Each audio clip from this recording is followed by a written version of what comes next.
Olá, tudo bem com você? Vamos servir ao Senhor mais uma vez, adorar e bendizer o nome do excelso Senhor, Criador dos céus e da terra. Abra sua Bíblia no Salmo 68 e leia comigo do verso 1 ao verso de número 14. O texto que diz assim: Levanta-se Deus, dispersam-se os seus inimigos. De sua presença fogem os que aborrecem. Como se dissipa a fumaça, assim tu os dispersas. Como se derrete a cera ante o fogo, assim a presença de Deus perecem os iníquos. Os justos, porém, se regozijam, exultam na presença de Deus e folgam de alegria. Cantai a Deus, salmodiai o seu nome, exaltai o que cavalga sobre as nuvens. Senhor é seu nome, exultai diante dele. Pai dos órfãos e juiz das viúvas, é Deus em sua santa morada.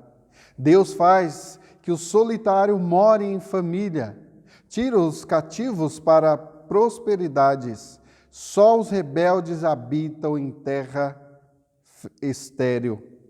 Ao saíres, ó Deus, à frente do teu povo, ao avançares pelo deserto, tremeu a terra, também os céus gotejaram a presença de Deus. O próprio Sinai se abalou na presença de Deus, do Deus de Israel. Copiosa chuva derramastes, ó Deus, para a tua herança. Quando já ela estava exausta, tu a restabeleceste. Aí habitou a tua grei. Em tua bondade, ó Deus, fizeste provisão para os necessitados. O Senhor deu a palavra, grande é a falange das mensageiras das boas novas. Reis de exércitos fogem, e fogem a dona de casa, reparte os despojos. Por que repousai entre as cercas dos apriscos? As asas da pomba são cobertas de prata, cujas penas maiores têm o brilho flavo do ouro. Quando o Todo-Poderoso ali dispersa os reis, cai neve sobre o monte Zalmon. Oremos mais uma vez ao Senhor Todo-Poderoso. Bendito Deus, clamamos a Ti, Senhor, mais uma vez, que ouça a nossa oração, que receba a nossa adoração por intermédio do Teu Filho Jesus. Que este exercício aqui, Senhor, que este serviço, Senhor, não seja apenas um trabalho mecânico, ó Deus, mas que chegue ao Teu trono de graça e misericórdia, Senhor. Levados, sim, ó Deus, pelos méritos de Cristo na cruz, e confiados nele, Senhor, nos aproximamos de Ti intrepidamente para suplicar, Senhor, que o Senhor derrame mais uma vez da Tua graça e misericórdia no nosso meio. Ajuda-nos, Pai, a relembrar, Senhor, os Teus feitos, o Teu poder, a Tua graça e Tua misericórdia. E é no nome do Cristo Jesus que nós oramos sempre. Amém. Continuemos adorando a esse Deus, cantando o hino de número 32, o Deus Fiel, do Inário Novo Cântico.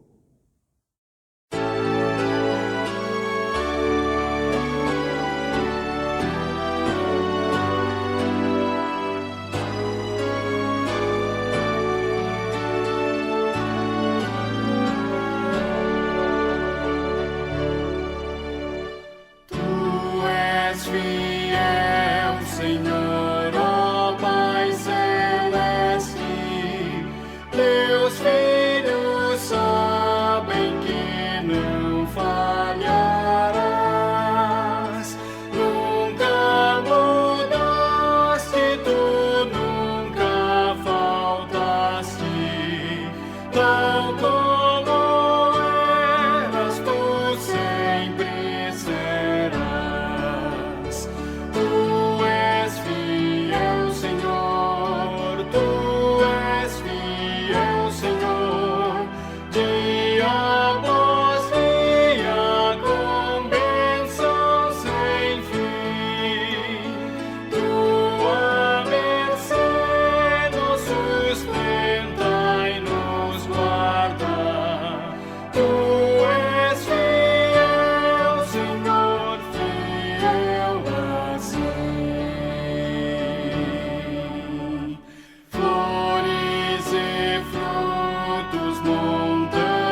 Amém.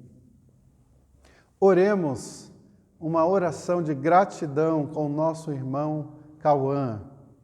Oremos. Senhor Deus, muito obrigado por mais aquilo que o Senhor nos deu.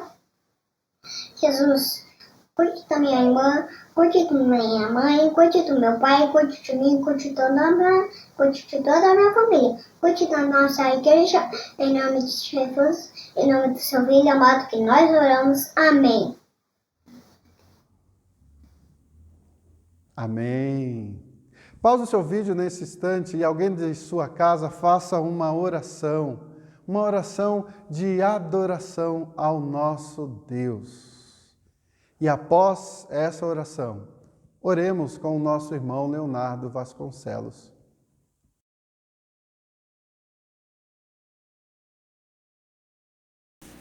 Paz e graça, igreja, vamos orar. Soberano Deus, Altíssimo Pai, Deus de glória, te adoramos, Senhor Deus, porque sabemos das tuas misericórdias, Senhor Deus, sabemos da tua graça, Senhor, abundante em nossas vidas. Te adoramos, Senhor, porque o Senhor coloca no nosso coração a vontade de te servir e de te amar, Senhor. Obrigado, Senhor Jesus, pela morte na cruz, porque bem sabemos, Senhor Deus, que somos salvos por ti, Senhor. Espírito Santo de Deus, nos guie, ilumine nosso coração, ilumine a nossa vida. Traz, Senhor Deus, a tua palavra e o teu Espírito a viver em nós, Senhor. Obrigado por tudo que o Senhor faz por nós, pela nossa igreja. O Senhor continue nos abençoando e cuidando de nós, Senhor. É no nome de Cristo Jesus que eu agradeço. Amém. Amém.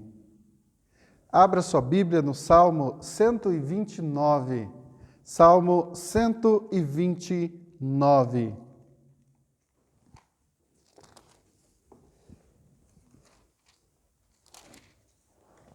Leia comigo o texto que diz: Muitas vezes me angustiaram desde a minha mocidade.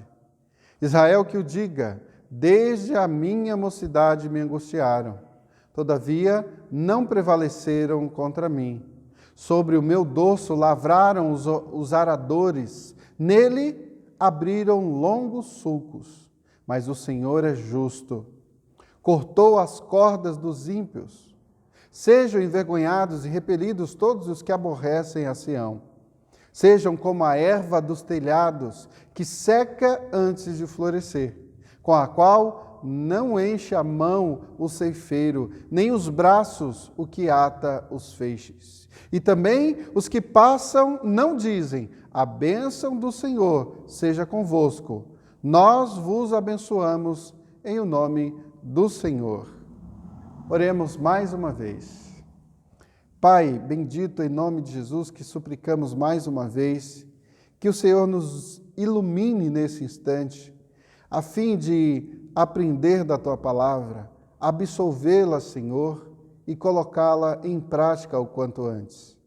Faz, ó Deus, com que as adversidades do dia, que os problemas, ó Deus, e tribulações de nossas vidas não turvem a nossa mente para que nós não aprendamos, mas que possamos, ó Deus, dentro ainda das nossas limitações como pecadores, absolver da Tua palavra. E em nome de Jesus que nós oramos. Amém. Estamos aí nessa caminhada com os salmos de romagem. Iniciamos lá no Salmo 120, e chegamos aqui até o Salmo 128. Uma longa jornada. Estamos aí caminhando, não é? No último domingo, nós aprendemos com o Salmo 128 que o peregrino deve temer o seu Senhor para que alcance a verdadeira felicidade. Esse temor não é resultado de um coração assim amedrontado, mas de um coração que reconhece a soberania, grandeza e majestade do seu Senhor. O peregrino desfrutará dessa felicidade em sua vida particular, em sua família e em sua nação. Hoje, dando continuidade a essa série, Somos Todos Peregrinos, no Salmo 129, aprenderemos que este aqui é um salmo de confiança e perseverança, que o povo canta a providência divina ao livrá-los das opressões inimigas. E o peregrino, o salmista, nos instrui aqui a orar para que Deus os julgue. Então, munidos aí da sua Bíblia, acompanhe comigo visualmente, que certamente você já será abençoado. Sendo assim, vejamos o que podemos aprender com este salmo, né? A fim de mudar a nossa vida, de mudar a nossa forma de enxergar as adversidades do dia a dia, a forma de enxergar as perseguições que sofremos ao longo da vida. Certamente a Escritura tem algo a nos dizer.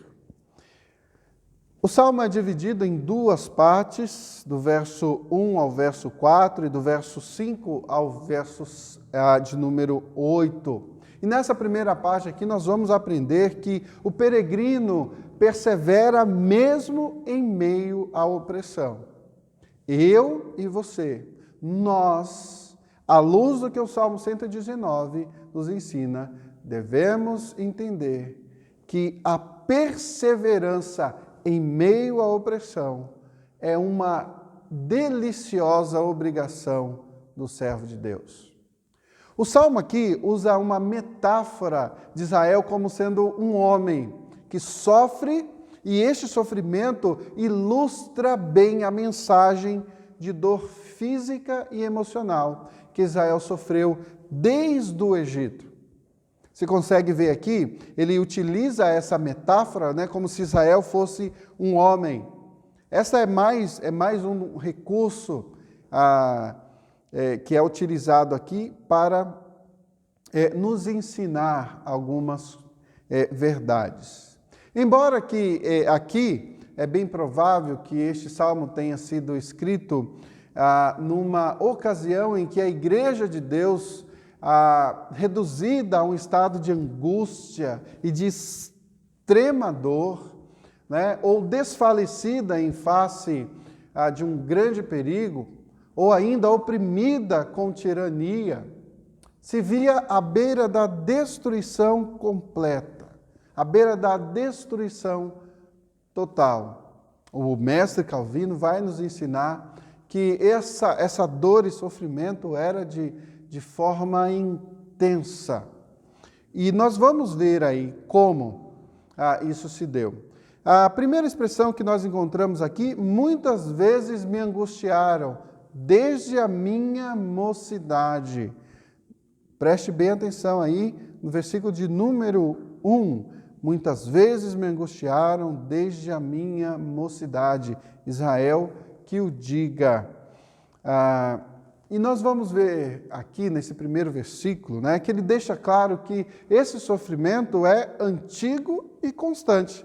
Olha só, ele mesmo diz isso aí, né? Muitas vezes, não é, isso aconteceu. E desde a minha mocidade, há muito tempo Israel sofria, e esse sofrimento era recorrente. E ainda aqui no verso de número 1, nós vemos que desde a minha mocidade, né, que essas angústias que eles passaram no Egito e depois nas mãos de muitas outras nações, nós poderíamos dizer assim, né, que a partir do Egito e de muitas outras dores e sofrimento que o povo de Deus passou, nós vemos ilustrado muito bem aí. No verso 2, nós vemos o salmista mostrando como essa opressão aconteceu. Ele diz, como a gente viu na primeira parte aqui, não é? Era um sofrimento antigo, há muito tempo, né? E era um sofrimento constante. Vamos ver aí o salmista mostrando essa expressão no verso 2. Desde a minha mocidade me angustiaram, todavia não prevaleceram contra mim. Mais uma vez aqui nós temos a repetição do início do verso 2 da expressão me angustiaram. 2 vezes aparece isso aí. Você consegue perceber? Lá no início me angustiaram, no verso 1, e agora mais uma vez, desde a minha mocidade me angustiaram. E como já aprendemos em outros momentos, estudos e sermões, né? Essa repetição aqui é para dar ênfase. Esse é um recurso do texto hebraico, né? Quando há uma repetição, é apenas uma ferramenta para dar ênfase àquilo que ele quer dizer. Ou seja, as angústias foram muitas e há muito tempo, mas não alcançaram o seu propósito, que era destruir ou manter o povo de Deus escravo. No versículo 3, ele ilustra essas dores sofridas por ele. Versículo 3. Sobre o meu dorso lavraram os aradores. Nele abriram longos sulcos, mas o Senhor é justo. Inicia o verso de número 4. No verso 3, nós vamos ver que sobre o meu dorso, algumas palavras que não são muito do nosso uso, né, no cotidiano. Sobre o meu dorso, aqui quer dizer sobre as minhas costas. Dorso, aqui são as costas. Lavraram os aradores, né? Instrumentos utilizados para abrir buracos na terra, para plantar a semente. Os aradores, né, eram ferramentas que na ponta era afiado e era enfincado na terra e puxado por animais, para que assim fosse abrindo trilhas, buracos, e ali eram colocadas as sementes. Aí ele diz aí que abriram longos sulcos. O que seriam esses sulcos aí? Esses buracos cavados na terra. Essa figura vívida da dor deixa claro também que o que eles passaram era algo terrivelmente intensos. Você consegue perceber isso? Você consegue ver isso aqui? Essa figura toda do arado, do dorso, dos sulcos, da terra sendo cavada, ele está ilustrando que isso aconteceu aonde? Nas suas costas. Era como se os inimigos tivessem causando uma dor tão intensa a ponto de abrirem buracos nas costas deles. Essa figura aqui vai mostrar não somente essa profundidade da dor, mas também a voracidade do inimigo. Como que o inimigo agia contra o povo de Deus, contra Israel aqui. E o Salmo termina, se o Salmo terminasse aqui, né, nessa parte, certamente o que restaria para nós era desespero.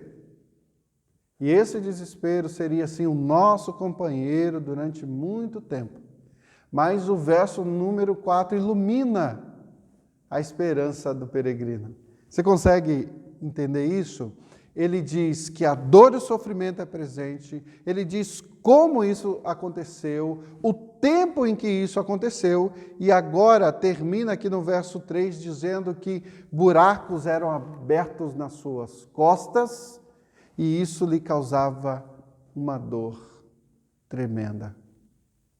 Mas o verso 4 traz para nós o brilho da esperança. Leia comigo o verso número 4. Mas o Senhor é justo, cortou as cordas dos ímpios. Mas o Senhor é justo. A existência desse mas faz toda a diferença, mostrando onde está o coração do salmista no momento da opressão e da dor. No momento em que mais ele estava sendo afligido, ele faz algo que não é muito comum nos nossos dias. Ele faz algo que chama a nossa atenção. Ele se volta para a justiça divina. A segunda parte do verso 4 aqui vai mostrar a ação providencial de Deus que alimenta a fé do salmista. Como isso se dá? Ele diz aí, a segunda parte do verso 4, mas o Senhor é justo, e na segunda parte, cortou as cordas dos ímpios. Cortou as cordas dos ímpios. Dessa forma, a primeira parte mostra que apesar de longos períodos de angústia e sofrimento extremo, intenso, a justiça e a liberdade divina veio mediante a ação libertadora desse Deus maravilhoso, desse Senhor que está à frente do seu povo, que os livrou das amarras da opressão. E serve, com certeza, queridos, para a gente refletir. A dor e o sofrimento, obviamente, faz com que nós, muitas vezes, nos desesperamos. Mas a gente precisa olhar para esse salmo como um lembrete da nossa fé, como um lembrete da nossa prática, como um lembrete daquilo que o Senhor faz e fez e fará no nosso meio. É certo, o Senhor conhece a nossa dor e sabe como nós reagimos a ela, mas nós precisamos nos livrar urgentemente da prática de enfiarmos a nossa cabeça no buraco no momento da dor e do sofrimento e nos voltar ao Senhor e reconhecer a sua justiça, a sua ação no nosso meio. Note, ele descreve aqui que há muito tempo ele estava sofrendo, mas ele diz também, mas o Senhor é justo. O Senhor é justo. E cortou a corda dos ímpios. A figura aqui continua, não é? O arado sendo puxado. E ele corta as cordas que prendia o povo, libertando o povo da sua dor e do sofrimento. Sendo justo, libertando o povo de tudo que ele havia passado. Continuando aqui, gostaria de refletir já nessa primeira parte com os irmãos, algumas verdades. Existem momentos na vida que parecem não ter fim, a gente sabe disso. Às vezes estamos assim, desfrutando de um breve alívio, meio que respirando depois de uma longa caminhada sem fôlego. E tudo parece melhorar. E então uma onda maior ainda vira em cima de nós. E o que era paz tornou-se em guerra novamente. E novas feridas são abertas em nós. E o cansaço nos abraça como um velho e querido amigo. E então, choramos. Mas o que nos faz prosseguir, queridos, é saber que o Senhor é justo. Que Ele está conosco, Ele nos liberta dessa loucura toda em que a nossa mente pode se prender. Ainda que não pareça ter fim essa dor, tudo que nós temos vivido, nós devemos perseverar em meio à opressão.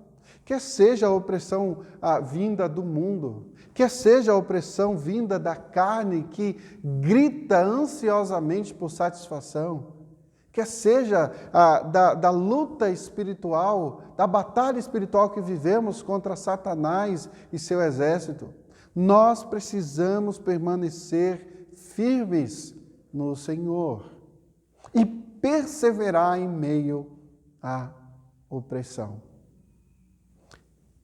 Sendo assim, vejamos aí a segunda parte do Salmo.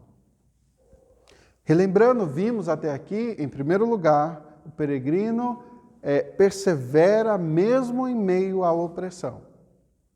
Vejamos então a segunda parte que nos ensina que o peregrino persevera alicerçado na justiça divina. A gente persevera mesmo em meio à perseguição e opressão, e a gente persevera não alicerçado em qualquer pessoa, em qualquer prática, na nossa própria força, mas a gente persevera na alicerçado na justiça divina. Nessa segunda parte aqui do Salmo, iremos ver o salmista fazendo uma oração, de certa forma, inusitada. As chamadas orações imprecatórias, ou orações de maldição. O salmista ora pela desgraça dos seus inimigos. No primeiro momento, podemos até pensar que existe aqui um equívoco. Afinal de contas, o próprio Jesus nos ensina a dar a outra face, a perdoar 70 vezes 7, a não buscar a vingança e esperar pacientemente a justiça divina. E mais, ele não somente, o salmista aqui, quer ver o mal dos seus inimigos aqui, como também não quer ver ninguém abençoando a esses malfeitores. Podemos citar alguns exemplos bíblicos, mas olha só, o verso 5 começa assim, sejam envergonhados, repelidos, todos os que aborrecem a Sião, sejam como a erva do telhado que seca antes de florescer. Vamos ver alguns exemplos aqui.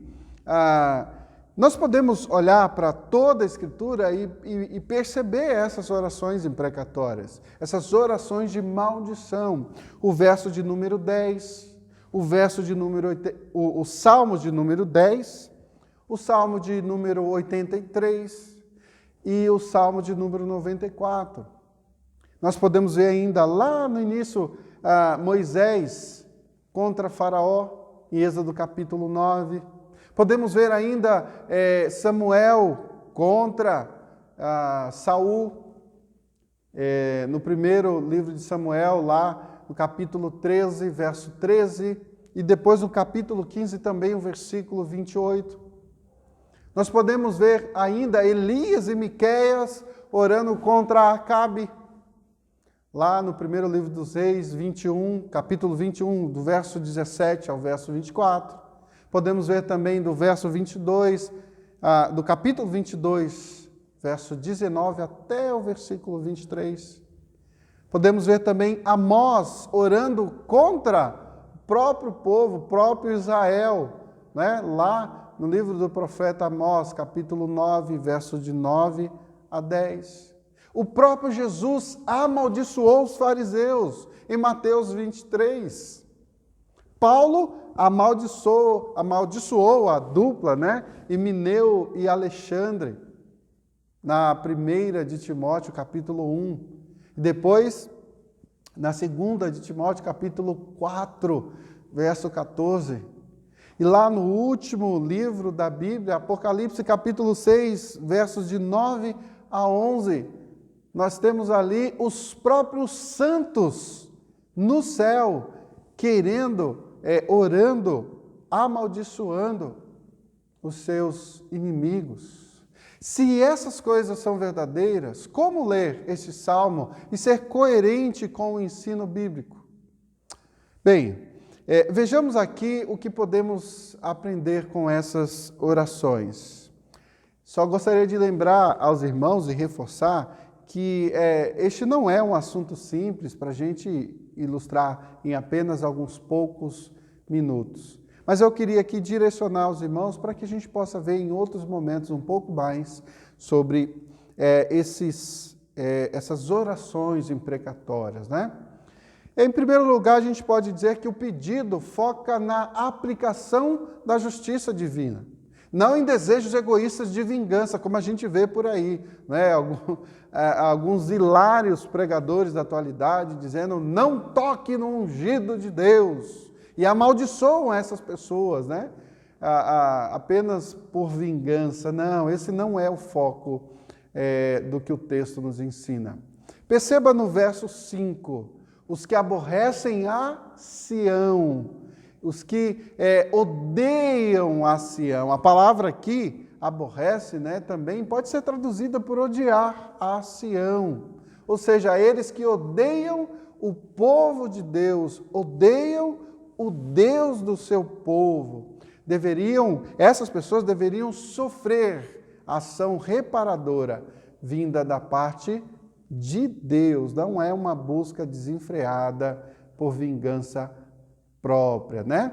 Que é esse outro aspecto também que a gente pode aprender. Não existe vingança pessoal aqui. Deus é o agente da justiça.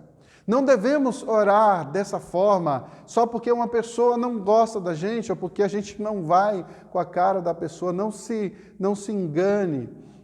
Esse tipo de oração é muito mais profunda do que isso. No fim, terceiro aspecto aí, no fim, todos esses pedidos devem glorificar a Deus, apontar sempre para Deus, glorificar o nome do Senhor. E em quarto lugar e por último, né, essas orações imprecatórias, orações de maldição, né, têm seu cumprimento em Cristo. Pois em Cristo toda maldição foi desviada de seu alvo original, que eram todos aqueles que quebraram a aliança com o Pai. Tudo que nós vemos na Escritura aqui, direcionando para a maldição do povo de Deus, nós temos tudo isso sendo cumprido em Cristo. Em suma, esse tipo de oração tem em sua essência a súplica pela justiça divina, para que aqueles que odeiam o Senhor e seu povo, e que essas pessoas, sejam alvos, por exemplo, da nossa oração por conversão. E caso isso não aconteça, que eles sejam derrotados. Não é? Então, nós continuamos a partir aqui do verso 6, após aprender o que são orações imprecatórias. Verso 6, sejam como a erva dos telhados. Aqui nós vemos que as figuras da agricultura usada antes aqui são mantidas. E agora mostram o desejo do salmista de que os inimigos sejam como uma erva que morre tão logo nasce. A erva do telhado que ele cita aí no verso de número 6, sejam como a erva dos telhados, que seca mesmo antes de florescer. Nascem e logo morrem, não é?